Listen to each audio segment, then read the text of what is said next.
it's about I got to say, it's the stupidest thing in sports. Being able to run as he shoots the moon to the fans here in Green Bay. That is a disgusting act by Randy Moss. This is not Detroit, man. This is the Super Bowl.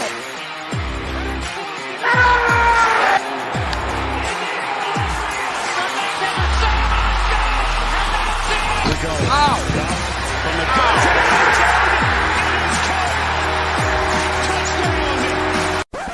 This is BS Sports. Unmute, and away we go. Wow. Welcome in, folks. Welcome in, Seth. He's back. After what feels like 4 years. I wish, you were gone the whole football season. It basically was a year. I should have gotten the Sam Ellinger, Texas, we're back. I should have gotten that. I don't have it. But we're back, rocking the Michigan State gear, although they don't play tonight, so they play tomorrow. Big game in Happy Valley. Big game. But we got a big show, obviously, Super Bowl. Yeah. We watched it live together, me and him. We were across the room from one another. I was over here, he was over there. Yeah, but an all-time classic for sure, but we got a lot more to talk about than just that. We'll break down just the season, what we thought, highs and lows. Seth's was mostly lows. Well, Brandon Staley got fired. That was a high. That was a high. That was about the climax of the season. Right at the end. You also got murdered by the Raiders, so, you know. Probably the lowest point at that point. That was a Thursday night game. Nobody else had any other game on. It wasn't like they could switch over. Nope. Al Michaels is dying. But we also got NBA trade deadline talk to talk about. And I have a question I'm going to ask Seth, and I'm going to ask the people regarding the Pistons and their kinds of approach to things, because I think I've figured something out. But we got to start with the Super Bowl, Seth, because obviously – it's the biggest thing. Super Bowl, Chiefs win it back-to-back. First time since the Pats did it in 2003, I believe it was, when they beat the Panthers, something like that. It's either 03 or 04, something like that. Very long time ago. It's kind of crazy to think that, I know. No team. Just think of all the, crazy – you think of the Patriots teams. They were obviously very good, but that they never went back-to-back. Which is crazy. That's – insane. But the game itself, it was one of those elusive defensive games, the first three quarters. Not a lot of scoring. Really was a bit underwhelming. I was expecting a lot more from guys like Ayuk and guys like Kelsey had one reception the first half. I know, that was crazy. Yeah. I don't – and my whole thing was, I knew that the Chiefs' defense was good. But I guess I just kind of figured, at a certain point, you can't defend everybody. But except Brock Purdy played a good half, and they still ended up with just 10 points. Yeah. Which is, it was – it's kind of like watching Big Ten football. A little bit. It was – or at least old school Big Ten football. But, it's just all defense. Yeah. Well, the other thing – yeah. But there was, one big play. There was the deep pass from Mahomes to McKinnon. I think it was McKinnon. And I don't even think they got a touchdown that shot. I think they ended up kicking the field goal. Yeah. It's just, how do they keep doing this? That's sort of what I'm trying to get at here is Patrick Mahomes has the single worst year of his career in the regular season. He has plenty of embarrassing games, losing to the Raiders on Christmas. Yeah. Guys dropping balls like they're, on drugs. And shout out Kadarius Toney. Yeah, shout out Kadarius Toney. Shout out MVS against the Eagles. And what happened? They just go into the play and they're like, you know what? This time we're try. We're gonna start playing now. And it's just I'm not saying it's a sure thing at this point, but it reminds me of Brady. Brady would do the same crap where you'd think that, they're down. I don't know. I know it's Tom Brady, and then they get to the postseason and you're like, oh, well, they beat the Dolphins. Well, the Dolphins were hurt, and so whatever. And then, you beat the Bills. Oh, okay. But it's the Bills, wide right, nightmare fuel. And then they beat the Ravens. You're like, oh, geez. Well, they didn't score a point in the second half. I don't know if they're going to be able to get away. And then it's like you run out of games for them to lose, right? Like then the season is just over. That's it. I obviously at this point they are a dynasty. You win 3 championships in 5 years, it's out of the question. This is but I feel like you, the AFC fan here, and obviously in the Chiefs division, you gotta feel like you just got the scene in Megamind where the new superhero, I can't think of his name, but Jonah Hill's character, you know, he saves the city, and really you're under new management. You went from the Patriots being your nightmare in the playoffs to now the Chiefs being the new Patriots. Yeah, and I mean, in the words of Stephen A. This is bad. This is very bad. Thank you, Stephen A. That's true. I mean, I couldn't have said it better. At least you go ahead. You were gonna say something. I mean, I have no words. We're just down here. I'm a lonely Chargers fan in the AFC, which is dominated by two dynasties within the past decade. Yeah. I mean, like, I don't know what to do. Well, the other thing that's a crazy stat for you. You know, so Patrick Mahomes has lost just 3 playoff games in his career. Which is insane. He has only lost those games to 2 separate quarterbacks, one of them being Tom Brady, who he lost to the Super Bowl in probably his worst actual postseason game. But that game he didn't have an O-line. His whole line was dead. No way he was going to make up for that. No. And then the other game he lost to Tom Brady was the AFC Championship game where Tom Brady went on to win the Super Bowl. So he lost to 2 Super Bowl champion Tom Brady. He lost to 2 Super Bowl champion Tom Brady teams. And he lost to 1 Joe Burrow. The Joe Burrow. And my question is Joe Burrow the only hope for the AFC to challenge Mahomes? Like, I think he has to be, right? He's the only guy currently in the league that has beaten him in the playoffs. And he beat him on the road. He beat him in Arrowhead. Yeah. And looking at that, I mean, I'm biased in saying I hope the Chargers would like to, or Justin Herbert likes to, now we don't have Brandon Staley. Yeah, you have an actual offensive-minded coach in Jim Harbaugh. Jim Harbaugh. But I don't know. I mean, based on all that we know, I'd 100% say it's just Joe Burrow. And it's all based on how the Bengals did. Like, obviously they were all hurt, so they had a down year. But it's like you go into I really was hoping that the Ravens would beat the Chiefs. I really thought they would.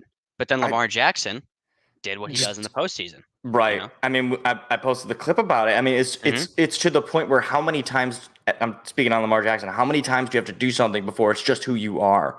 And speaking on that, to look at San Francisco, Kyle Shanahan. How many times does a guy have to lose in the Super Bowl with a double-digit lead in the second half before it's just kind of who you are? Yeah. Like, it's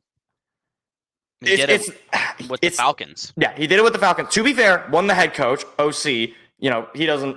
But still, it's still like his offense that had a 25-point lead going into the fourth quarter or going into the late third quarter. Yeah. He blew that. And then 2020, same team, same story. Blew that game. I think that game was even worse. I think that game was late into the third quarter as well, although it was not 28-3. But then this game where it's like, and I was talking to my brother about it's like, this was the year to beat Mahomes. He doesn't have a true wideout one. His best wide receiver this year was a rookie in Rashee Rice. Travis Kelce is old and slow and not who he was before. Yeah. They're built on a defense, right? Yeah. Like, all you gotta do is take advantage of it. I mean, heck, Patrick Mahomes threw an interception. But they showed a stat. That was his first postseason interception in like 200 snaps or so, like 1,000 snaps. And they didn't score. And they didn't score on the Pacheco fumble. Another guy who never fumbles the ball. And I know that's not exactly Kyle Shanahan's thing, but the thing that is Kyle Shanahan that a lot of people are talking about is the overtime thing. Now, at the time, we were all watching the game together, and I didn't even think about it. I was like, oh, yeah, you take the ball. But then I started to think, and I started to hear other people talking about it. It's like, well, it didn't matter what they did on that opening drive. Like, they could have gone 3-and-out. They could have – it didn't – like, the Chiefs had to score regardless. Yeah. They were going to score a touchdown. It's like college now. Like, the new rules are such that you want to be the one who wants to defer, and they won the toss and took the ball. And then you got all these reports, and I don't know how true it is, of we didn't know what the overtime rule. There was no planning for overtime. I saw a lot of that, yeah. And I'm like, okay, Kyle, you are allegedly a top coach in the league, and you're telling me going into the Super Bowl, you didn't practice for overtime? Yeah. Andy Reid practiced they talked about that. Yeah, we practiced for overtime. Because you don't plan on overtime, but you have to practice. It's like not practicing onside kicks. I was going to say, it's part of the game.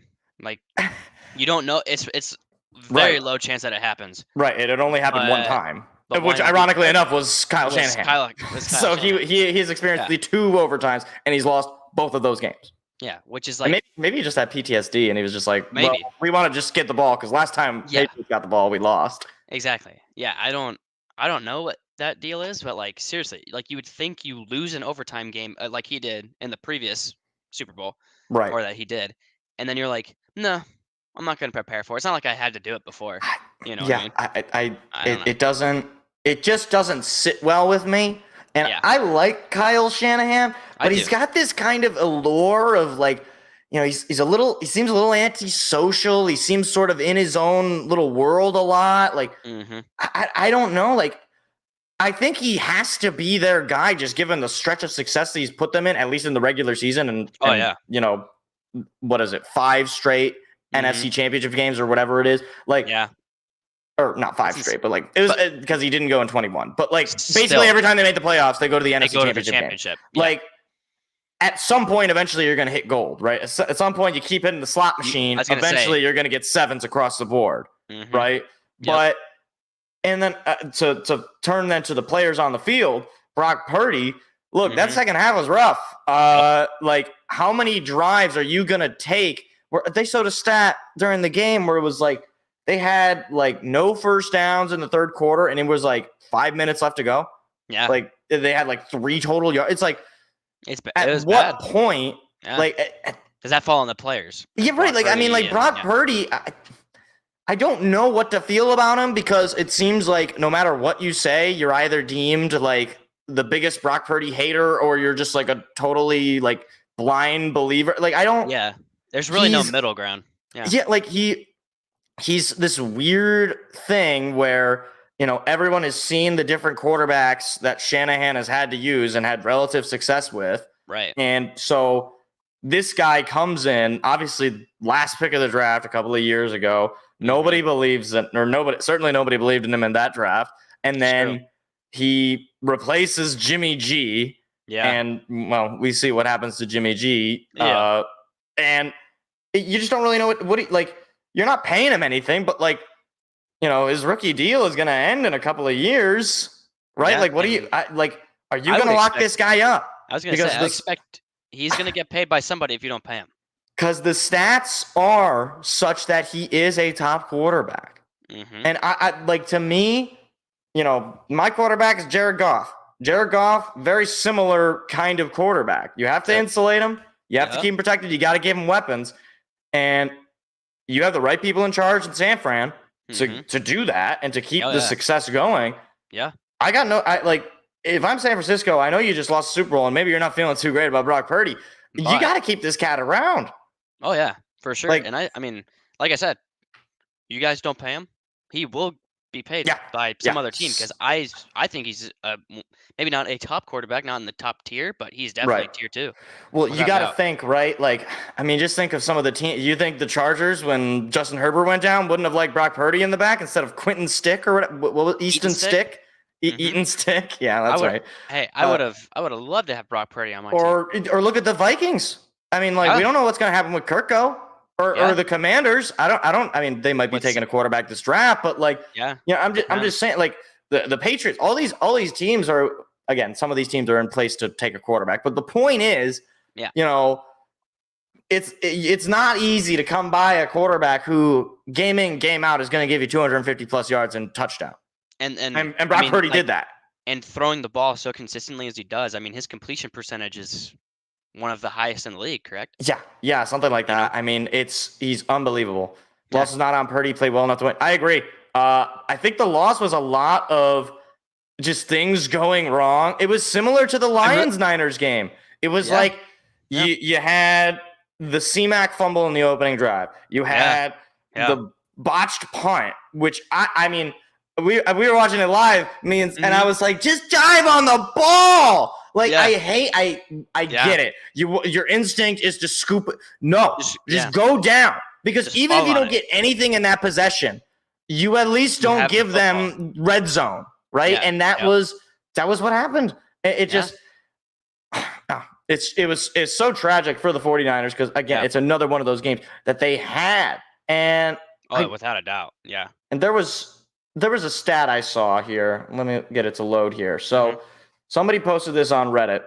So on the Kyle Shanahan note, I forgot to bring this up. So in 2016, the Falcons at the highest had a 99.6% win probability.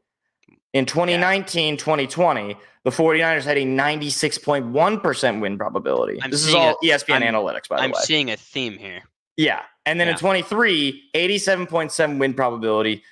And I don't know if this Redditor's math is correct, but he said to lose all 3 games is a 0.0019188% chance. We're talking like way less than 1. Yeah, we're talking thousands of a percent. Like we're like to the point where it's like the fact that all 3 of these games were lost is insanely like an anomaly. Yeah. Like, no, seriously. Yeah. This can I just say, I hate prevent defense. The NFL teams have to stop giving up 5 to 4 large completions, because soon their opponents end up 10 yards. Like, yes. Yeah, like that was the other thing that I wanted to say, that this reminded me of a Brady-esque, because it was like they were just dunking and diming. It was like little screens to Kelsey, little screens to Rashid, it was like, and that was like, they just keep going down the field, guys. Like they're not trying the deep ball threat, like it doesn't. They know make they're any going to get those short screens. And it's funny, like thinking about it, because I know like that was one of the knocks that people had against Brady. It was like, oh, look, how anybody could do it. It's like, well, you just pass it to like Gronk for 5 everybody yards. is like, it's you play to win the game. You don't play for a highlight reel. You want to play for a highlight reel? Go be Lamar Jackson. Shout out AFC Championship game. But like it's true. You play to win a Super Bowl. That's Lamar Jackson in the championship game. It's true. Thank you, Stephen A. Well, yeah, he's not fat. But he's not. That was the other. So that was the other thing. So the award ceremony. I want to briefly touch on this because it was kind of interesting, and I wanted to hear a non-Lions fan opinion on this.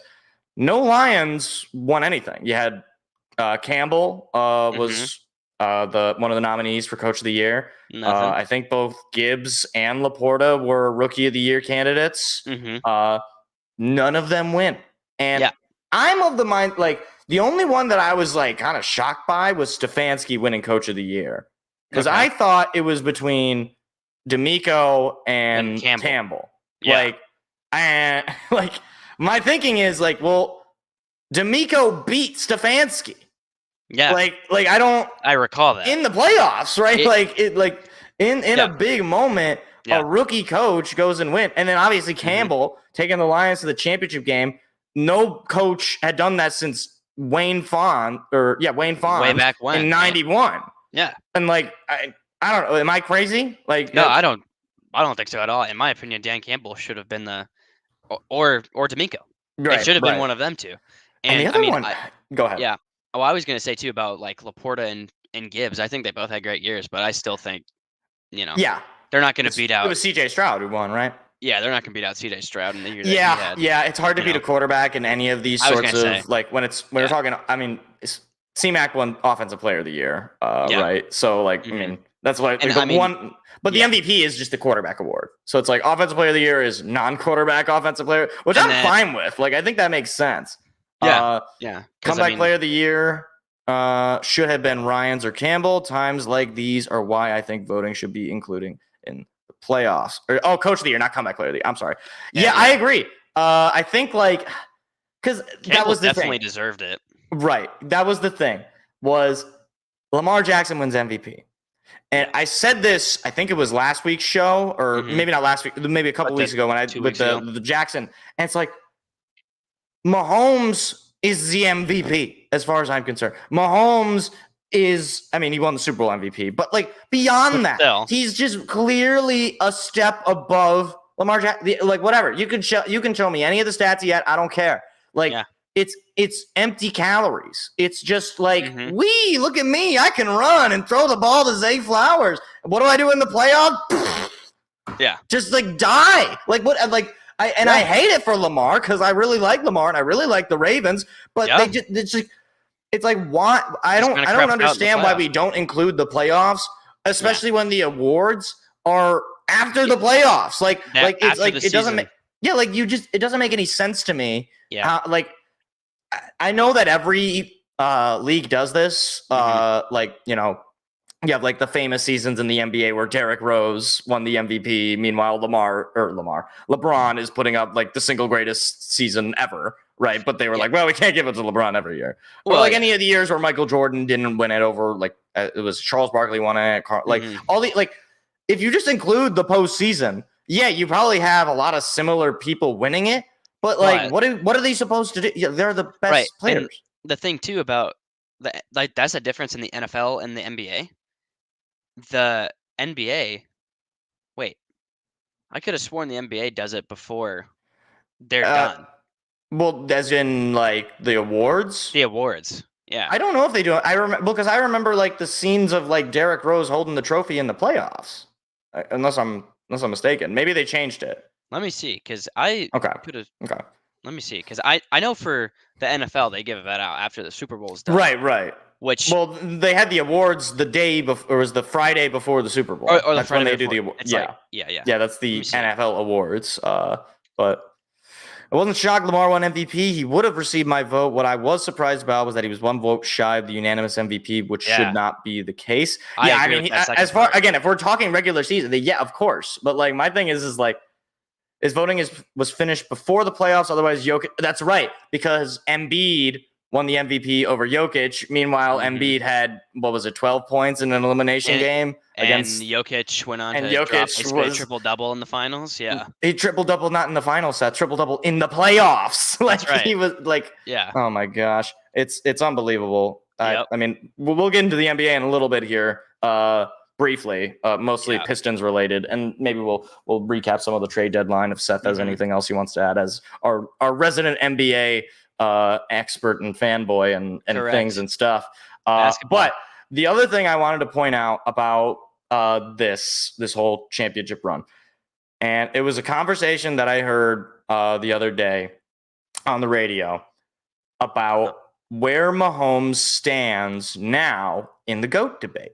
Because you look at, there's been plenty, obviously people have been talking about it. Mahomes 28 years old. Mahomes is in the prime of his career. I mean, you look at across every sport, usually your late 20s into your 30s, that's the prime of your career. Yep. He's got a lot more awards than Tom Brady. He's got a lot more stats than Tom Brady. It's true. And as far as pure, like when you just eyeball it, he looks like the better quarterback than Tom Brady. Yeah. At this point, I'm not willing to say that Mahomes is the GOAT because his career isn't over. You can't. I'm not comfortable doing that. Yeah. But I'm sorry, he has to be in the conversation. Oh like, yeah. He has to. Like if he retired today, he would have a Joe Montana-esque stat line in his career, and he could. And nobody people would be upset because like, oh, what could be? But nobody would be like, oh man, you're giving up when you still got it. It's like you won 3 Super Bowls. He very easily could have won back-to-back twice in a row or 2 separate times. He only lost the Super Bowl to the Buccaneers, right? Like who had Tom Brady, right? Like the only, like we said earlier, one of the only quarterbacks that has beaten him in the postseason was Tom Brady. And both the years he lost to Tom Brady won the Super Bowl that year. Yep. Like it's just, and the other quarterback he lost to, and Joe Burrow, went to the Super Bowl. Yeah. Well, I guess it was the AFC Championship game. So, either way, you understand. Yes. Like, I feel like you kind of have to, right? Oh, yeah. Like 110%. I agree. And I think it's kind of like what you're saying. It's kind of like you don't want to say it now. It also just feels weird to say that Tom Brady wouldn't be the GOAT. It's kind of like in the if you flip it to the NBA side, it's like people saying Jordan versus LeBron. Right. There's some people who are like, oh yeah, LeBron's the GOAT, and there's no question he's a better player than Jordan. But then there's the people who say like it would be weird to not call Michael Jordan the GOAT in the NBA. It's kind of the same thing I think in the NFL. It's gonna be you definitely have to wait, and it's gonna be weird if Patrick Mahomes finishes out and he's like undisputed. Right. Well, the other thing too is obviously the other thing to point out that I've seen a lot of people pointing out online is after Brady got his third championship, he went through like a 10-year drought of not winning. And that was, I think, where a lot of the system quarterback, is he that good? Those are the years where he's losing to the Giants twice, right? Like those that's and then he had the injury season, he had all these years where things just weren't going Tom Brady's way. And then I think a way for Mahomes to cement himself is to just frankly not have that, right? Like just to continually it's so hard to win in the NFL. No team has ever three-peated. In the history of the NFL, no team has ever three-peated. Yeah. At this point, I don't know. I can't say definitively that the Chiefs can't do it. I really can't. How many times do they have to win before it's just like, you know what? They could just do whatever. They could maybe they could be the first team to have an undefeated season. Honest to goodness. But and that's the thing is what they go this year, 10 and something. They won 10 games. Yeah, they won 11-5 or 11-6. There you go. 11-6. They won 11 games. Yeah, and they won another bad division, right? Of course, so they get one home play. But it's he's not the 1 seed, so he's gonna have to play on the road at some point. And he won 2 road games. Yeah, both in cold weather areas. It wasn't dome stadiums. It was Buffalo in January. Good luck, and Baltimore in January. Also, good luck. Yeah, it's just it's I don't know, especially if he becomes. If the Chiefs three-peat, let's say hypothetically, this upcoming year, he's going to be 100%. I think if they three-peat, I would have to move Brady down. Is I think a lot of I guess it's do you value the 7 total championships over potentially three-peating? And I feel like doing something that has never been done to that point, and I mean 7 championships hadn't been done by one player either. To be fair. Mm-hmm. I mean, you have to you have to account for the other. It's on top of the fact that he is just clearly the better athlete. He's got far more skills in different areas that Brady didn't have. Brady wasn't as mobile. He wasn't as fast. He didn't have the kind of deep ball that Mahomes has. He couldn't throw a ball looking this way over here. Right. He doesn't have the baseball underhanded the sidearm. Yeah, he didn't have all that. So I mean, it'll be interesting. But then again, if the Chiefs. Let's say the flip side of that, don't make the playoffs this year. Right. Or this upcoming year. Right. Now that would be insane. Somebody would have to get hurt. He would have to go down or something. Yeah. I mean, it's just, you never know. It's a big. Yeah. No, I mean, obviously. I mean, one last thing before we move on to just talking about the NFL season as a whole. Yeah. I was going through some of the Super Bowl losers over the years, and a lot of times they kind of fall off. Let me actually pull it up here right now real quick. Super Bowl matchups by year. Okay, here we go. List of Super Bowl champions. Okay, so we'll go to the most recent. So we have Philly this past year. Obviously, complete fall off. Defense, atrocious. Losing the first round. Probably shouldn't have even been in the playoffs, to be honest. Yeah. Cincy hasn't been back. Hasn't been to the Joe Burrow getting hurt this past year. You had the bad starts the last couple of years anyway. Yep. I mean, Kansas City, they're one of the exceptions. San Francisco, they come back as well, but they haven't won. That's the other thing. Yeah, they're just back. The Rams, they obviously have a little bit of a redemption, but they've sort of moved along from there. Yep. The Patriots, they won the following year, so that's not a big deal. The big ones, though, you have the Atlanta Falcons, you have the Carolina Panthers, Seattle Seahawks, Denver Broncos. They're not back. Yeah, that's right. Hold on. I might be reading this wrong. No, I'm not reading this wrong. Oh, the blue is for the NFC and the red is for the AFC. I was like, wait, am I reading this wrong? No, I'm not reading this wrong. Yeah. But still, it's one of those things. You can keep going down these lists, and I mean, even in 2013 when the Niners lost to the Ravens, It's like they went through like a span there. Now, to be fair, Jim Harbaugh went to Michigan, so they lost their all-time head coach there. That's true. But I think of like the Broncos. It's like the Broncos 2016, obviously they win the Super Bowl after their loss to the Seahawks. They haven't been back to the playoffs since that. Yeah, right. Like it can happen like that.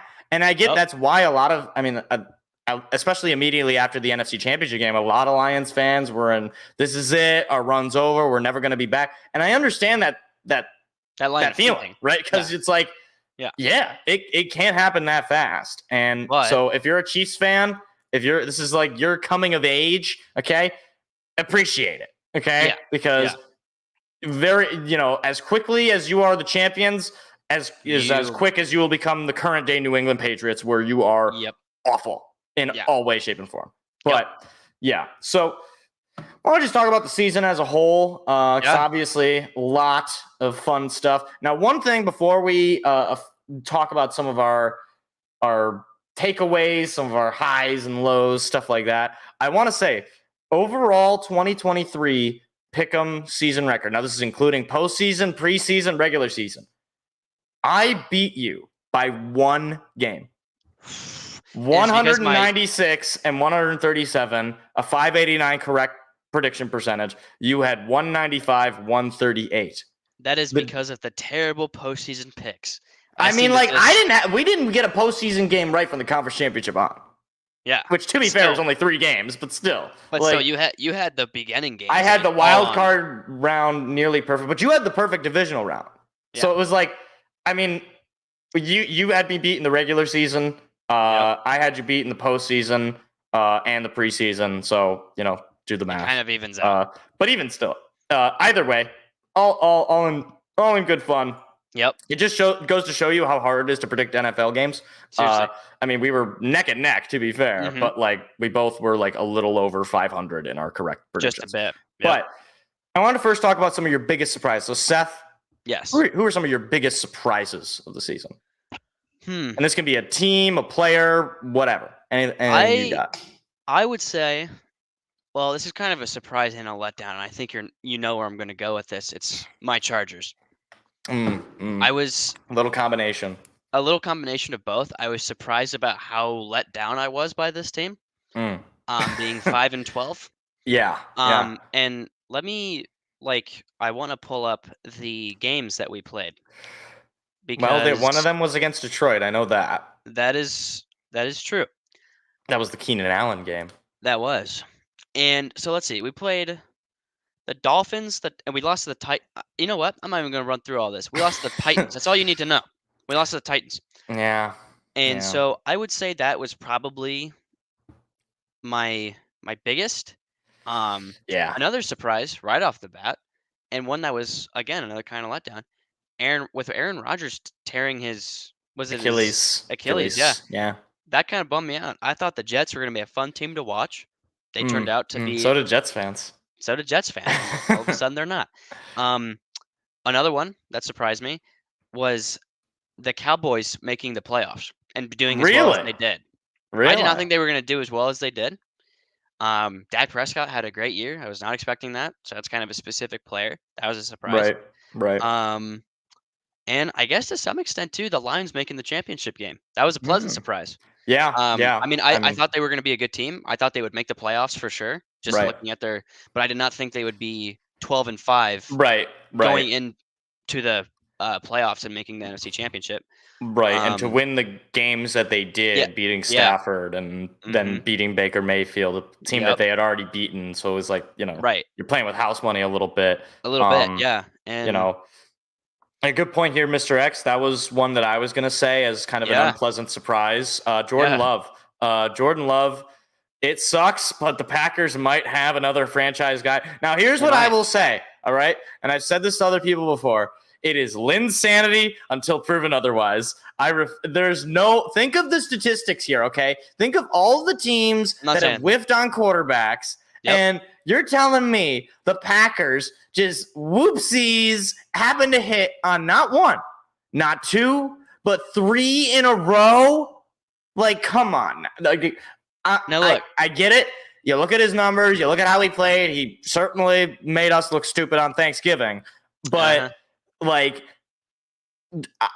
I will just say he's good, or he had a good year.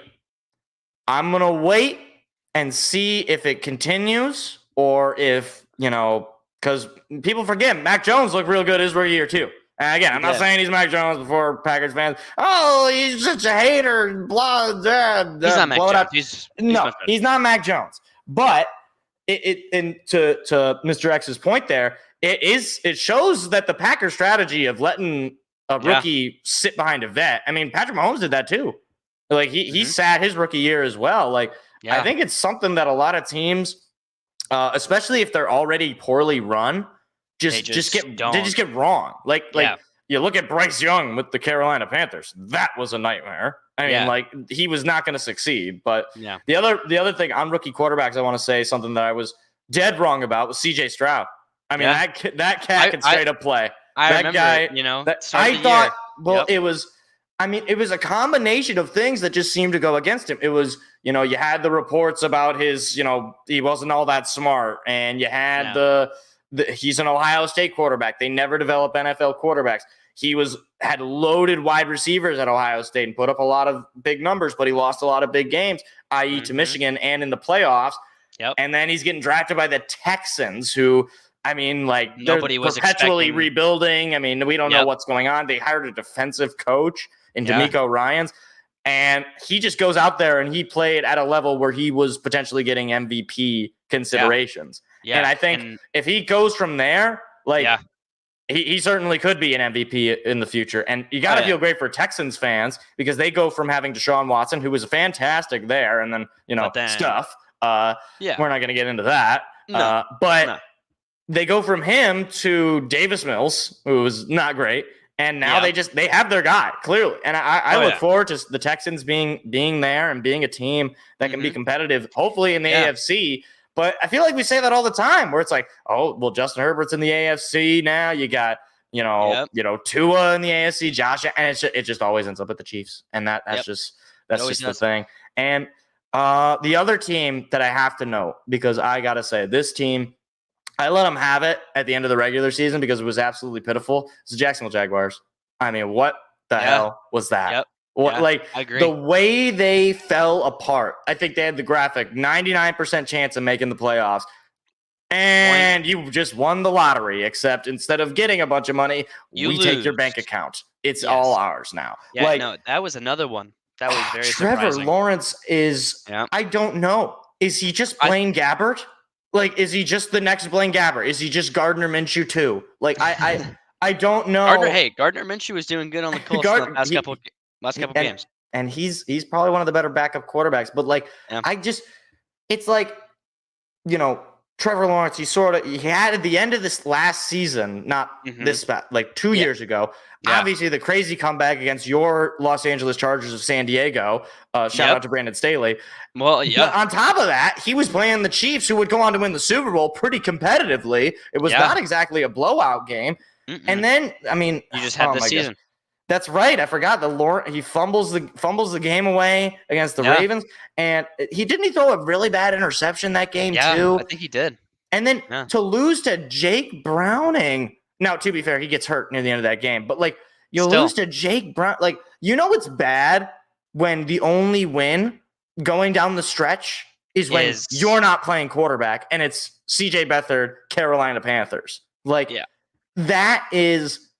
I don't know if he's their guy. And the thing that bothers me about this is he was hyped up beyond compare. He was the next Peyton Manning. He's the best prospect since, Peyton. He's the best. He's going to be a generational quarterback. And he started his career with Urban Meyer, and people were giving him the break. They were saying, "Oh, you know what? You got Urban Meyer, the worst coach ever. All right, give him a break." And then Doug Peterson takes over, an adult in the room. And he starts last 2 years ago, and he looks terrible. And you're like, okay, we'll just give him a little bit of time. And you give him a little bit of time. And he starts to look good. And then you're like, all right, maybe they got something.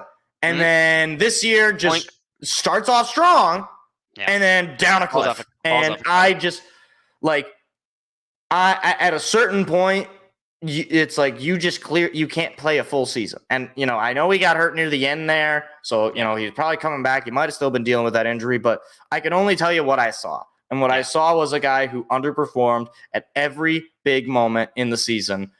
You had a 99% chance to make the playoffs and you fumbled the bag. You did you had that division. Okay.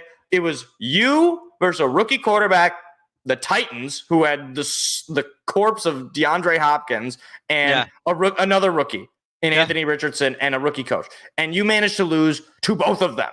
Like, you managed to have a worse year than both the rookie coach. You seem to have, honestly, in a weird way, you had a worse end of your season than the Titans did. Where at least, maybe they have something with Will Levis. Maybe they could build off of that. And they're going to be, and they have a new head coach, right? Like, there's something. Like, Mr. X, you're absolutely right. Next year is going to be the prove it year. Like, if he has a bad season, he's done. Like, you're trading him. You're looking for the next quarterback. Yeah. Like, you swung on and missed in a big way. Yeah. Like, and especially it hurts because they had 2 number 1 overall picks, and frankly, both those picks have been underwhelming. Yeah, like comparatively, like who went ahead of Trevor Lawrence, or who went after Trevor Lawrence? Let me look that up. Trevor Lawrence. I bet some people who should not have been behind him. I know, like that was also the that was the Zach Wilson draft. Yes. So let me see. I mean, there's, as far as wide receivers and other non-quarterback positions, it's not too much competition, but you had Trey Lance. I mean, he was a very hyped up prospect. Obviously, we don't know what that's going to go on with him at this point. I don't know if he's ever going to start another game, barring injury. Yeah. But you had guys like Kyle Pitts, Jamar Chase, Penei Sewell, and certainly would have done nice in their own line because they don't have one. Justin Fields, if he would have ended up in Jacksonville, would he have had a different situation? I mean, hey, Justin Fields, they were hiring Urban Meyer, right? Like, Ohio State connection. I don't know. Probably not, but still. Like, either way, like I look at the list of quarterbacks, and yet he probably is the best prospect, but like it's so like it just doesn't feel right in Jacksonville. And I was really hoping they were going to take a big step forward this year, and they just didn't. Yeah. And it's just one of those things where I don't know where you go from here. I really don't. I'm trying to think of what else happened this season. Obviously, I guess I'll briefly talk about the Lions. I was one of the few people, I thought they were going to win 12 games. A lot of people said that was too much to ask. I thought it just made sense. I got it right. Thank you. I know I deserve all the awards. Yes. But I certainly didn't think an NFC championship run was in our works. And I certainly didn't think 30 minutes from the Super Bowl was in our works. Yeah. I think that we got something good going. I think Dan Campbell truly is that guy. And it's funny, looking back, if you look back at that coaching hiring cycle, oh my gosh, people are going to be embarrassed. I mean, I remember that was the same. Think of it. This is the cycle with Saleh, Staley. I'm trying to think of who else got hired. I think that was also Urban Meyer got hired that year. So it was like, not Dayball. He was the year after, I believe. But either way, it was like, if you went through the first couple of years and then to where the Lions were 1-6 last year, it was like all that was the narrative was, they got the wrong guy. You had Brandon Staley, having great years with the Chargers. You had Dayball, playing, like, giving Daniel Jones new life. You had Robert Saleh with a top defense in the league. And all 3 of those coaches, we're getting all praise. All those guys have, at this point, not won as many playoff games as Dan Campbell has in just one season. Dan Campbell has won 2 playoff games, right? I think he still has technically an overall losing record, or maybe like a 500 record, because he had just an awful first start to the. I mean, you go 0-10 and 0-10-1, whatever it was, and but it's one of those things to me that just shows you that immediate knee-jerk reactions to these sorts of things, they're usually not going to be accurate. When you think you have the slam dunk, you should be a little weary, right? And sometimes it happens that it just works out. I mean, people were confused by DeMeco Ryans too. I do. And Yeah, I don't think people were like going up. Like they were like, oh well, it's kind of an interesting guy. I don't know if it's gonna work. Okay. But sometimes it just happens that way. Yeah. Let's see. Expected the Lions to fight for the 1 seed and to get to the NFC Championship games. They met my expectations this season. Now it is essentially Super Bowl or bust, for lack of a better term. I agree. Obviously, for lack of a better term, that is just what it is. I think your window now for Super Bowl, we're looking at about a 3-year window. It's like this versus this. Right. Like, you thought maybe if you just made the playoff, if you were like the Buccaneers this year, right? That still would have been a successful season. I think the Buccaneers, that's another team that sort of surprised me. I didn't think they were going to be good at all. Yeah, I thought Baker Mayfield was done, but hey, Baker certainly he should be their quarterback for the next few years.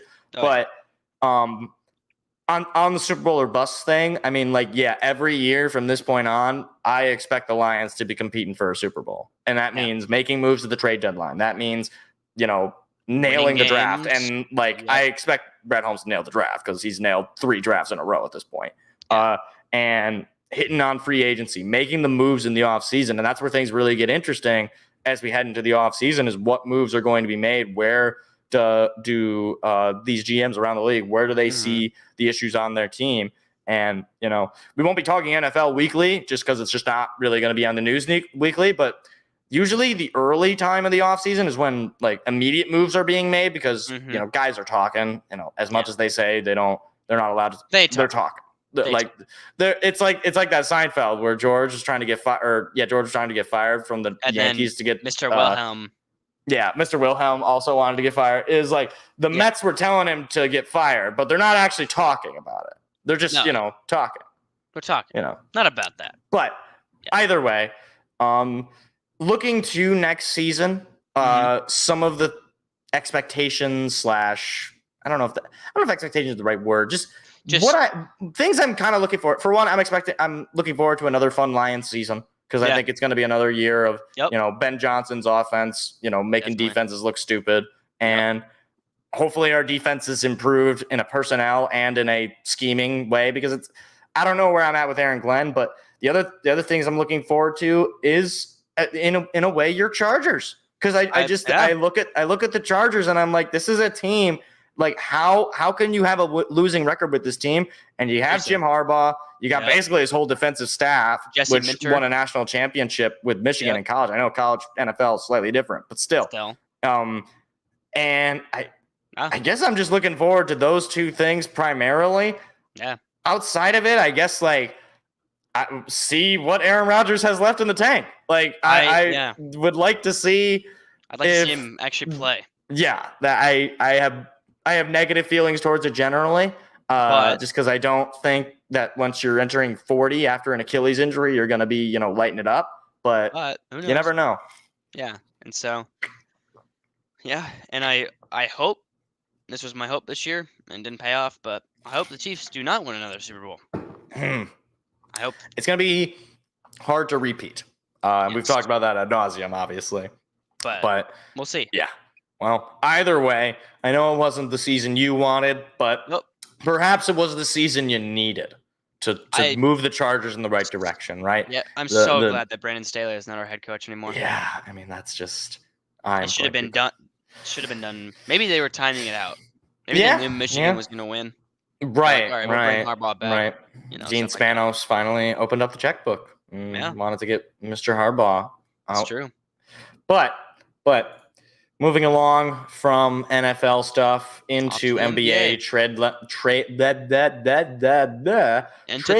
deadline stuff. So big moves made by the Pistons. So I'm going to break down some of these moves, and then I'm going to ask you a question, and I'm going to ask the people a question. Okay. So first, this is all over the span of a week. Okay. Yeah. First move the Pistons make is they trade Kevin Knox for Simone Fontecchio and a second round pick or something like that. Yeah.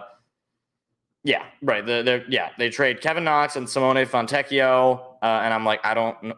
Okay, I guess we got rid of Kevin Knox. That's good. Okay.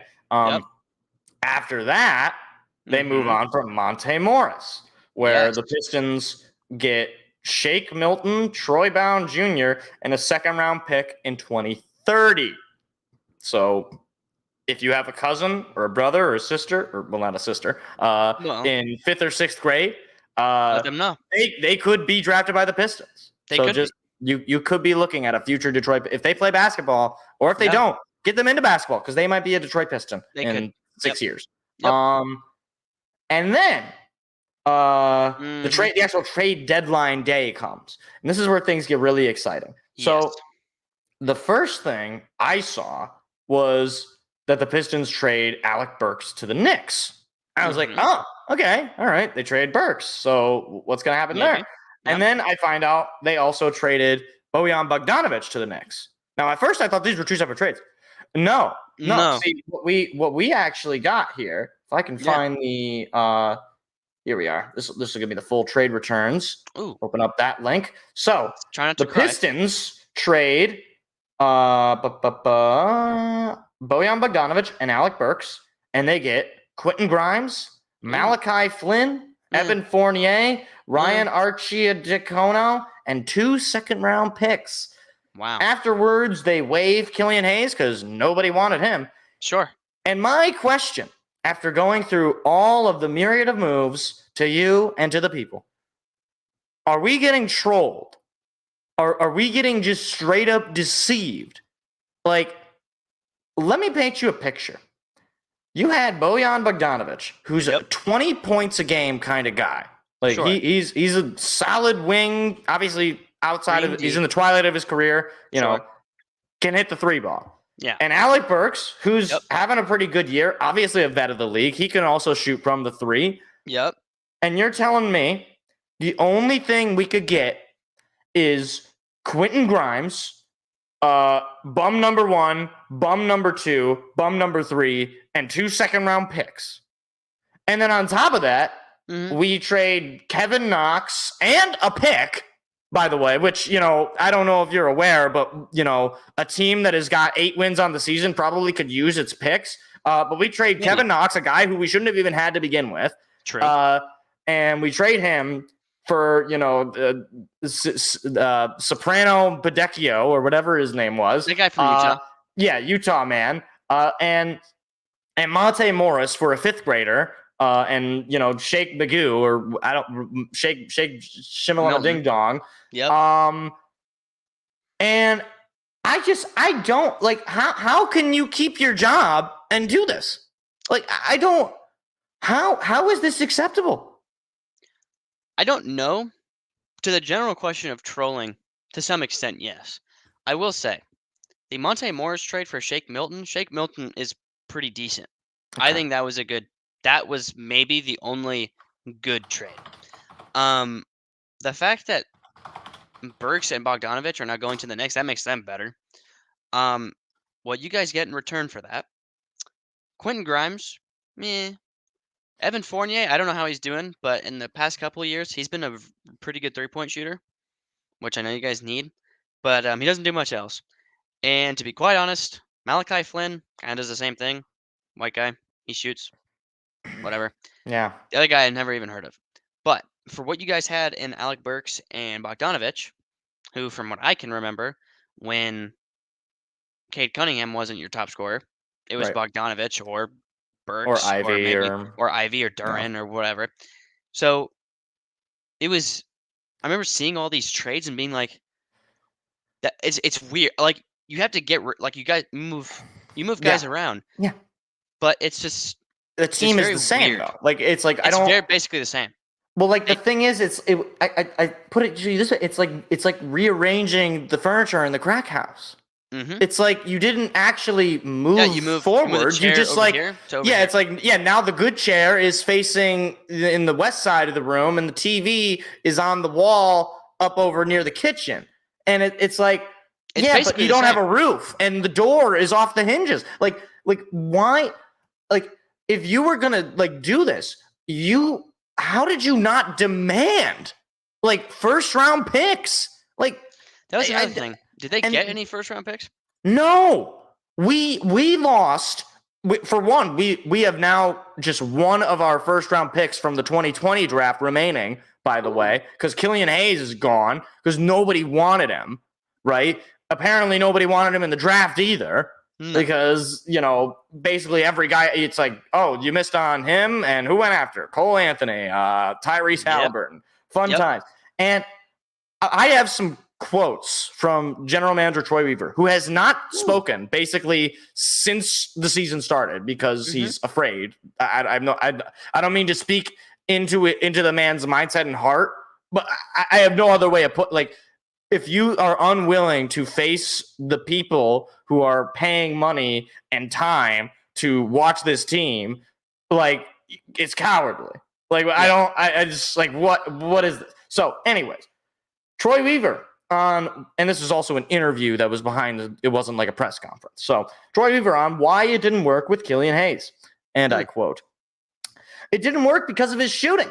He never got his shooting. The guy can really defend. He can make plays. If you're a guard in the NBA, you got to make shots. You think so, Troy? You really think so? Does that only pertain to guards, Troy? First of all, if this guy is, half as smart as he seems to pretend to think he is, he wasn't a good shooter before. That was the thing was, oh no, he's young. He's going to develop the shot. He's going to figure it out. And this is the same crap. And that's the only way to put it. It's crap that I hear about Ausar Thompson from Pistons faithful, Troy Weaver himself and the coaching staff and even the fans. Oh no, he's got to develop his shot. It's if you are 19 years old and you can't shoot, you can't play in the NBA. Full stop. End of story. Bye-bye. See you later. You're not just going to magically, you get the ball into I thought it's if you're a guard in this league and you cannot shoot, you don't belong in the NBA. I don't get this. I don't get this is the only imagine if this was the NFL, if it was man, we got this great wide receiver. The only thing about him is he can't catch. It's that's the game. The game. I can't do it. And we have more quotes. So folks, as we can see, the old man is getting angry. We have more quotes. We have more quotes from this lunatic. Weaver on the first half of the season, where, mind you, we lost 29 straight games. And I quote, "We're not going to cry over spilled milk. We didn't get it done." That's it. That was all he had to say. Historic losing streak, spilled milk. You know what? It's the equivalent. You know what? That's what I want. I want a baseball. I want a foul ball to Troy Weaver's skull. That's what I would like. Sure. Because how you know what? Mr. X, we should. Brad Holmes and Sheila Ford take over the Pistons. They do a better job, and they don't even know anything about basketball. Great idea. And there is so much of this that is just so. This is the cream of the crop. Troy Weaver, and now granted, I don't really like this line of questioning, but it is what was asked. Troy Weaver on why he's the right guy to keep this rebuild going. And I quote, "Absolutely, I'm the right guy. I sat here in June 2020 and said, we're going to restore the Pistons. That's what we're going to do." Well, gosh darn, Troy, if this is you trying to restore the Pistons, I got to know what you destroying the Pistons is. Do we just not win a game? I think that's 2024 on it. And we're coming up on June. Yeah, we are now 4 years removed from when he took over, and we are worse than where we were when we started. Now, mind you, we were stuck with the Blake Griffin contract. We had just signed Derrick Rose. We were in terrible situation, and we have somehow managed to get ourselves into a worse situation. And all that I hear from not just front office and media, from Pistons fans is, well, we got a lot of cap space. It's you know what? This is if you gave the crackhead $100 million to just go spend on food and groceries for you. It's you can do that. He's got a lot of money, but he's just going to go and buy you rat poison and crack. We cannot trust this guy. There has been no move. I cannot think of a move that he has made outside of drafting guys that either fell to him or were the number one overall pick where he got it right. Yep. And just and Tom Gores lets him run another trade deadline. He had never had a good trade deadline. He even said, this is not in here, but he said that he had gotten better deals for Bogey in years prior, and he just didn't take them. Because he's an idiot. Because he doesn't know what he's doing. Because he's a talent scout. He was a great scout. He obviously was instrumental in bringing Russell Westbrook to the Oklahoma City Thunder back in the day. But he can't build a team. He just can't. Nope. This is correct, Mr. X. We can blame the duality of Detroit sports. It's One true. of our teams needs to be bad for the others to succeed. We saw what happened to the Lions after the Pistons won. That's true. That's 100% true. Yep. Pistons win in 2004. They have a dominant run in the early 2000s. Lions, Matt Milner. Not so maybe this is just the reverse. I think it's what Does that mean the Pistons are going to have a winless season? Are we living in a bizarro timeline, Mike? This could be. This could be. Timeline. And you know what? This is another quote. This is the final quote of this little post here. Sure. And this goes through layers of problems with this team. And I quote, on Cade and Ivy's compatibility, obviously two heavy ball heavy point guards, right? Sure. Guys that want the ball in their hands. Yep. Those guys just haven't played a lot due to injuries. This group just hasn't been together. These last 30 games, we'd like to see these young core gel. Time together, minutes together, games together is really important. Now that's interesting, Troy, because I'm old enough to remember earlier in this season when Cade and Ivy were perfectly healthy and Killian Hayes was starting over Jaden Ivey. So who's got it right here? Does the coach, who we paid billions and billions of dollars to come bring in to restore the Pistons, as you say, and he just wasn't playing it. And you're telling me you, the general manager, never went to him and said, hey, I made this team. You're starting. He just sort of let the ship like I get it. Last year, Cade was a wash, right? He played like 10 games. He wasn't playing with Ivy at all. Understood. They had a 30-game stretch where they were losing every game where Ivy wasn't starting. And frankly, and I'm not gonna make a long-term judgment on this.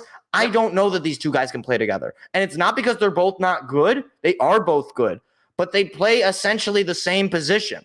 It's like when the Kings had Halliburton and Fox, right? They had to move on with one of them. And I think both teams ended up okay, right? Pacers get Halliburton. They keep Fox. Both these teams are playoff teams, right? And we have to make a and the thing is, we're not going to be able to make a decision until the offseason if we're going to do that route anyway. Yeah. And you can't have this guy do it because time and time again he has missed. If he whoever he ends up taking, if they end up moving on from one of these guys, it's going to be the wrong guy. If he trades Ivy, Ivy's going to go on and win a championship with the team. Or if he trades Cade, Cade is going to go on and win a championship with that team. I guarantee it. Absolutely. And that was just the Pistons deadline. So I've become accustomed to the Pistons just being an absolute laughingstock and just truly a pathetic franchise. And this was one last point on this before I move on and let you take over on some other trade deadline stuff if you got some stuff to talk about here. I see a lot, and I know this is there's a lot of younger people, and I'm not an old guy. I'm 24 years old, but I'm old enough to remember the Pistons being good.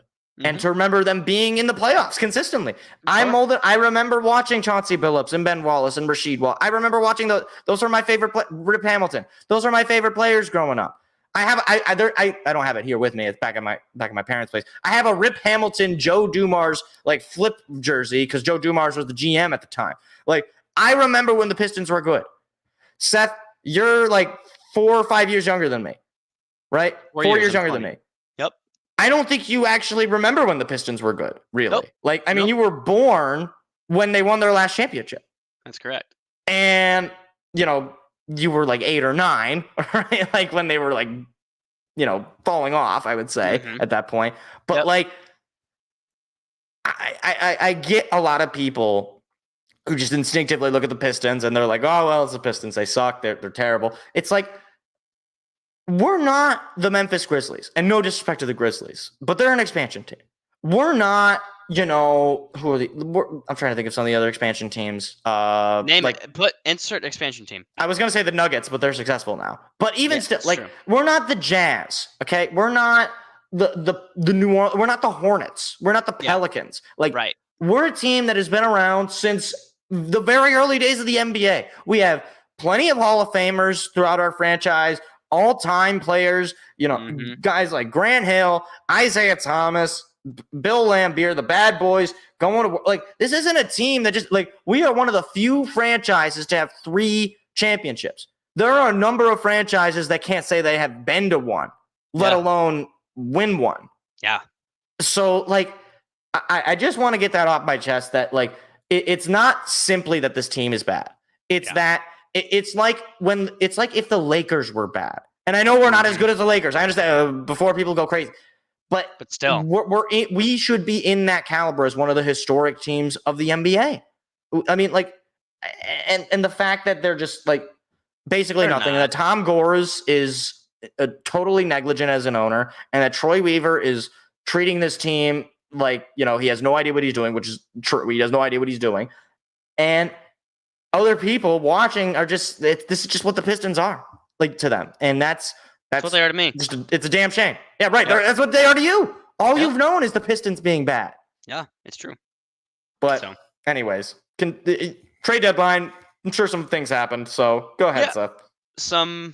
I'll highlight the big moves. A lot of moves did happen, but I'll just highlight some of the big ones, at least in my opinion. PJ Washington, former Charlotte Hornet, is now on the Mavericks. Yeah, and I was interested by this move because I don't. How are the Mavericks doing this year? Yeah. I'll pull up the NBA standings here because I actually don't know off the top of my head. The Mavericks in the Western Conference are the 8th seed. Sad. Anyway, they're the 8th seed. Okay, They're so the they're just in the play-in, right? At this point, they are just in the play-in. Okay. Kyrie and Luka, I don't know that combination is working out. And it's kind of tough to tell too, because they've both been injured throughout the season. Okay. But they did move on from Grant Williams and Seth Curry, which I mean, we'll see. You're Steph's little brother, so Yeah, not gonna get a whole lot of love. Yeah, it's true. Next big move that we didn't talk about was Dinwiddie to the Raptors, Spencer Dinwiddie. Former Piston. Sent Schroeder and Thaddeus Young to the Nets, and then that was an interesting move because those are two teams that are in similar spots, right? Teams that sort of unsure of where they are in their rebuild. I mean, I don't know. Scotty Barnes has had a kind of rougher stretch, so former rookie of the year. Now the Raptors don't have the Raptors waived Dinwiddie, and he's on the Lakers now. He got moved to the Lakers. Interesting. But the Raptors got rid of Siakam as well. That's right. Pascal Siakam. And he's now on the Pacers with Halliburton. So, so they're Pacers, probably going full. Yeah, they're going to be a tough team. Yeah, and I mean that's a team. That's another franchise that just seems like they get so close and don't come up with it. Obviously, Reggie Miller, Jermaine O'Neal, Ron Artest. That hopefully they can get it done. Indianapolis is I mean, they have the Colts, but outside of that, they don't really have much else. So yeah. So then, we talked about the Pistons trade. That was probably I think that was overall the biggest. Another thing on that, I've been seeing some posts of like Knicks fans reacting to Bogey and Burks, and let's just say the New York media is a little harsher on players than us Detroit fans because we loved those guys when they were here, and the Knicks fans hate them. Like in the first few, these guys suck. So there's some post that like some Knicks fan was like, Burks has never seen a shot that he doesn't like, and I was just like, that's accurate. You're not wrong. Either way, I do think it makes them a better team though, and I mean, they're with oh shoot, why am I blanking on the guy's name? Brunson. Jalen Brunson. He's having a fantastic year. I want to say it was Charles Barkley who talked about how it was one of the most like impactful moves that was made by any team. Him leaving the Mavericks going there. Right, because he was seen as a number 2, like to Luka, like which is insane. And I mean, clearly he's as good, if not potentially better than Luka in terms of being a leader of a team. Right, you look at where the Knicks are at right now. I gotta say they're one of the top teams in the East, right? They're the 4th seed.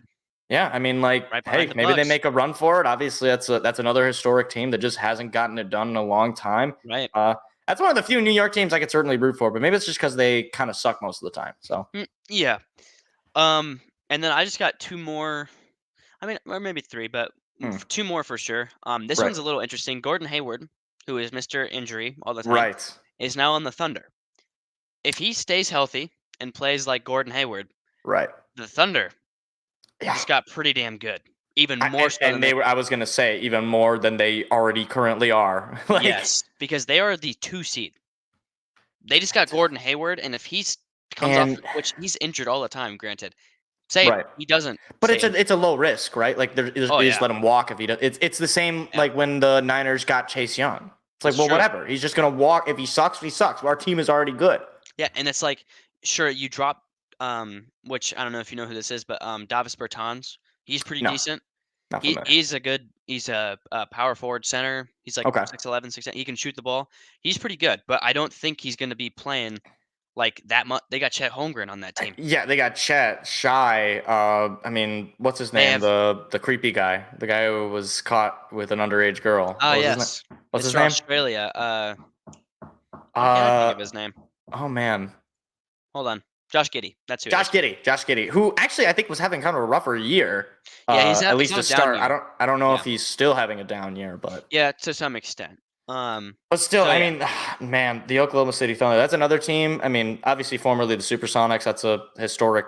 I mean, they've won. Like people forget they actually have a championship. I think a lot of people think the Thunder have never won. No, I mean, they were the Supersonics. They were in Seattle, but no, they have a championship banner. Like, I've never been to a Thunder game, obviously, but if you go there, they should have a banner as the Seattle Supersonics. Yeah, definitely.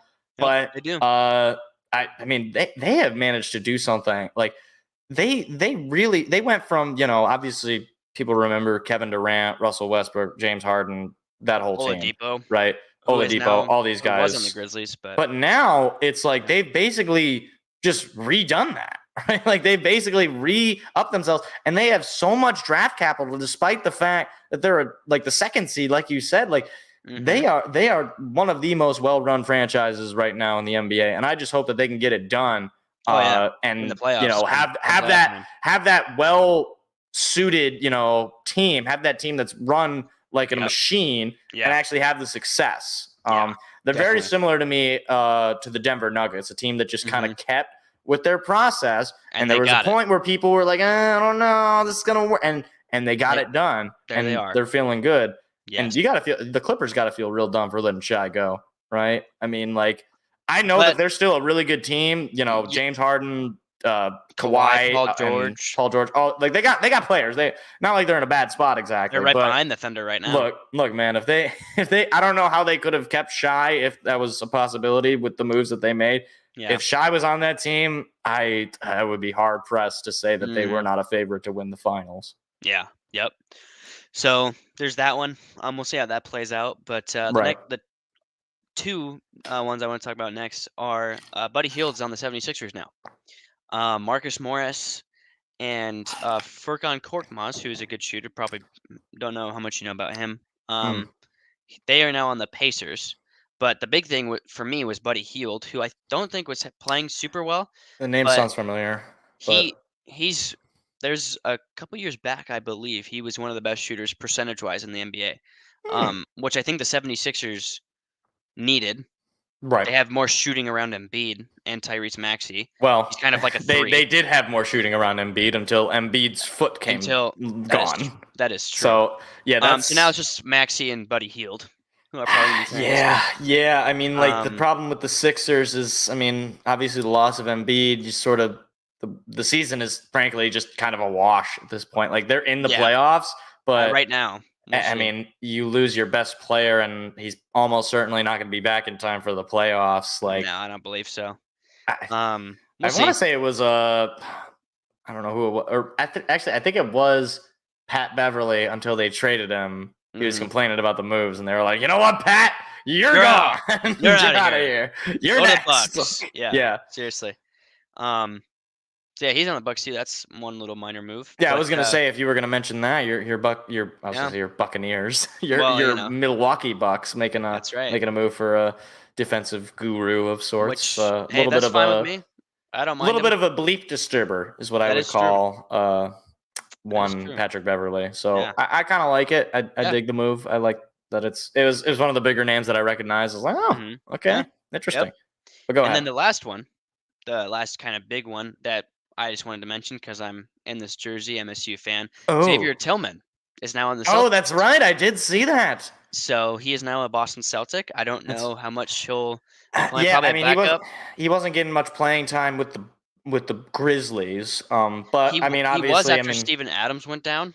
yeah, that's right. I think he But got they're some starting obviously minutes in the playoffs last he year. did, he did. But I think they're kind of sticking with Steven Adams is my guess out of this. yeah, I mean, it makes sense. Um, Steven Adams is the vet. He's the more established player. Yeah, And but I you know, I think Tillman on the Celtics is kind of cool. You know, he can be a backup and he'll probably be right playing with behind them. what's his name, Porzingis, Porzingis. right? I mean, like, Yep.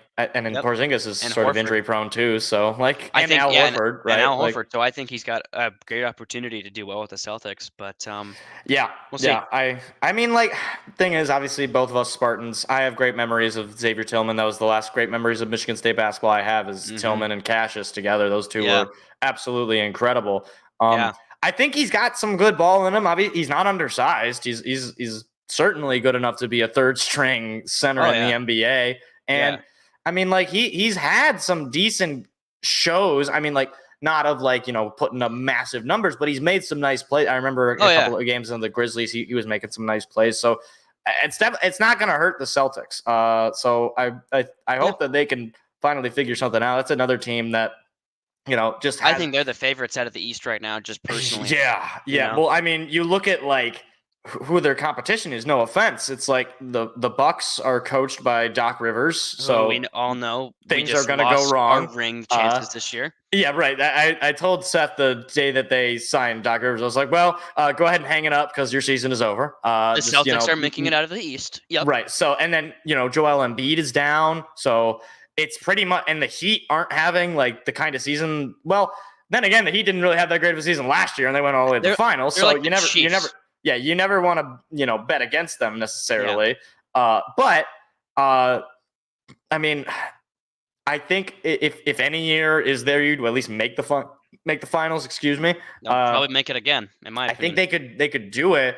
But the West, man, that is where things are interesting because you have, I'd say maybe 3 or 4 teams in the West that could make a run for it. I mean, will probably beat the Celtics in a 7-game series. Yeah, like the NBA is getting heated up. That's for sure. The playoffs obviously aren't for a few months here, but the trade deadline is past us. The All-Star break is, I want to say, a couple of weeks from now. I think it's this weekend. Oh, is this weekend? I believe so. Have I got my calendars mixed up? Because I know it's like not that far from the NHL All-Star break, and the NHL All-Star break was last week. The All-Star game is this Sunday. So All-Star weekend is this weekend. Okay. So very cool. Where is the All-Star? Is it LA? I don't believe so. Hopefully players will try this year.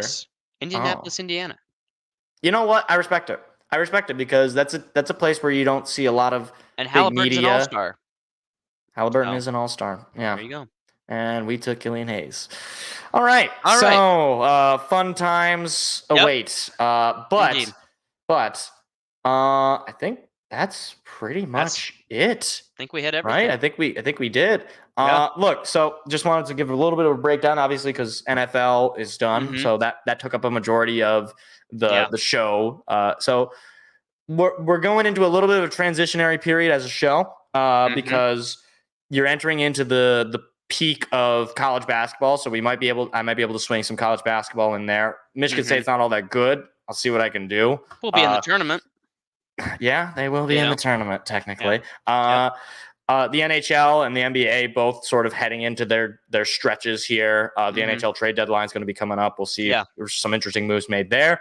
Sure. And spring training is starting a week from Saturday. MLB. So baseball is going to be starting up, and we'll probably get some of our not preseason, like the spring training, like space season predictions where we some of the things I think are going to happen, what you can expect from the season. But either way, this is kind of a weird time in sports because it's not just totally dominated by football. And I don't know about you guys, I'm a little footballed out. I'm ready to focus a little bit more on basketball, on baseball, sports. On hockey.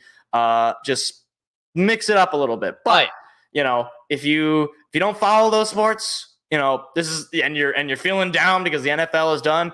Hey, just I don't know what channel you might be living in. If you're in Michigan, turn on Bally Sports. Turn on, if you're in not Michigan, I don't know. Turn on your local regional sports network, and you'll probably have a basketball game or a hockey game or something. ESPN has hockey games. Like I think that's true every other night or so, and then obviously they also have basketball. So you got plenty of options, guys. This is my point. But it's either way. Seth, thank you for joining. I say that as if you're a guest. You're the co-host of the show. Well, kind of. I feel like a guest at this point. Yeah, right. If the Home Depot doesn't just lock you away and throw away the key, seriously. But yeah. So again, also if you're not used to, this is Seth. Hello. Let's say hello. Yeah. Seth is actually the co-host of the show. I am. So we try to get him on. Unfortunately, school, work, things, all the things. It gets in the way. But obviously more important things than talking about sports on a Tuesday night. But either way, unfortunately, that is the show. That is it. Hit the like button. Hey, you stole my line, Kilgore. That was my line. But yes, hit the like button, folks. Hit the subscribe button. We're live every Tuesday. Clips on Wednesday. If you missed the show and you just want to check out the highlights, want to see me yelling about things. But we'll be back again next Tuesday. The other thing I wanted to throw out, and I might wait until maybe we get a little bit more of like a consistent like showing of sorts. I was wondering if I wanted to do some sort of weekly watch along with any one of the leagues here, because obviously I was doing the weekly NFL Lions things, right? And those are a lot of fun. They're a lot more casual. You just kind of chat about the game and you watch me lose my mind. Well, so maybe as we get into some of the heights of the hockey season, I'm not going to do play-by-play for hockey. I'll just tell you that right now. I'm not good at that. Not that I'm good at football, but maybe if we get towards the college basketball into the tournament, we might, if Michigan State starts to make a run for it, I'm sure that would be a lot of fun. That would be cool. Either way, keep an eye out for that. I'll let you guys know either way. But once again, hit the like button, hit the subscribe button if you enjoyed, and I'll talk to you guys next week with all the sporting news of the week. Hopefully it's big. Hopefully we have fun times. Pray for it. Maybe the offseason of the NFL will start hot. Who knows? But either way, that's the end of the show. Seth, any final words? I hope I'm back next week. Yes. That's all we are hoping. Yes. Either way. Have a good night, everybody. See you later. Easy, everybody. Goodbye. Bye-bye. See ya.